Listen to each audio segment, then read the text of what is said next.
नमस्ते, मी Snehal गरपणकर. SP9 मराठीमध्ये आपलं पुन्हा एकदा स्वागत. तर पाहूयात आजची विशेष बातमी. सार्वजनिक आरोग्य व कुटुंब कल्याण मंत्री तथा जिल्ह्याचे पालकमंत्री प्रकाश आंबेडकर यांच्या अध्यक्षतेखाली अन्न व औषध प्रशासन विभागाची महत्त्वाची आढावा बैठक जिल्हाधिकारी कार्यालयात संपन्न झाली. तर पाहूयात आजची सविस्तर बातमी. या बैठकीमध्ये प्रामुख्याने अजिनोमोटो या पदार्थाच्या वाढत्या वापरामुळे मानवी आरोग्यावर होणाऱ्या गंभीर दुष्परिणामांवर सविस्तर चर्चा करण्यात आली.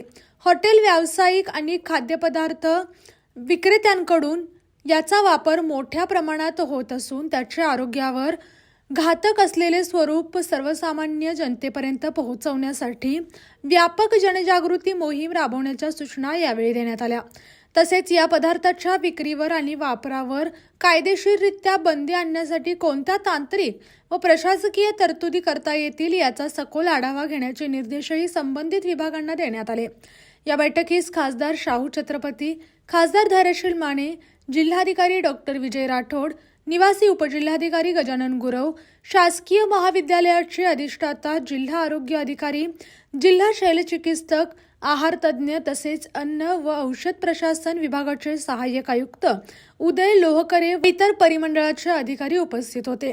अलीकडील काळात सार्वजनिक कार्यक्रमांमध्ये या पदार्थांचा वाढता वापर यावेळी अधोरेखित करण्यात आला. या बैठकीत उपस्थित असलेल्या आहार तज्ज्ञांनी अजिनोमोटोच्या नियमित सेवनामुळे उद्भवणाऱ्या आरोग्याच्या समस्यांबाबत तांत्रिक प्रतिपादन केले.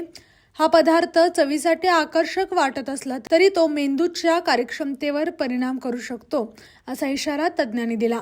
विशेषतः लहान मुले आणि गर्भवती महिलांच्या आरोग्यासाठी हा घटक अत्यंत अपायकारक असल्याचे त्यांनी बैठकीत स्पष्ट केले. उच्च रक्तदाब, लठ्ठपणा आणि मज्जासंस्थेशी संबंधित विकारांमध्ये यामुळे वाढ होत असल्याचे निष्कर्ष आरोग्य विभागातर्फे मांडण्यात आले.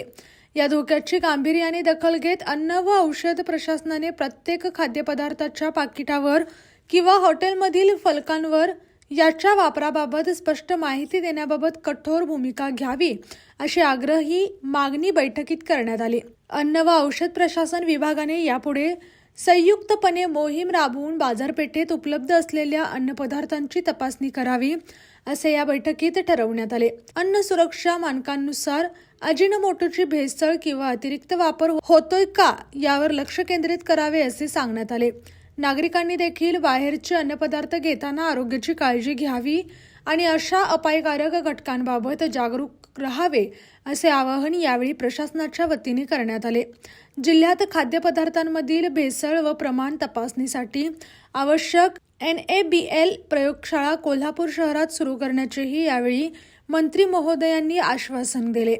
शासकीय गतिमानता अभियानाअंतर्गत तालुका स्तरावरही अन्न व औषध प्रशासन विभागाने जाऊन तपासण्या करण्याचे निर्देश यावेळी देण्यात आले. अशाच जिल्ह्यातील, राज्यातील व राष्ट्रीय स्तरावरील ताज्या बातम्या पाहण्यासाठी पाहत रहा SP9 मराठी न्यूज चॅनेल. या चॅनेलच्या माध्यमातून विविध क्षेत्रात उल्लेखनीय कार्य करणाऱ्या मान्यवरांच्या प्रेरणादायी मुलाखती तसेच महत्त्वाची माहिती आणि घडामोडी आपल्यापर्यंत पोहोचवल्या जातील. अशा नवीन बातम्या आणि माहिती मिळवण्यासाठी चॅनलला लाईक करा, शेअर करा आणि हो, सबस्क्राईब करायला विसरू नका. पाहत रहा SP9 Marathi, your time your news. धन्यवाद.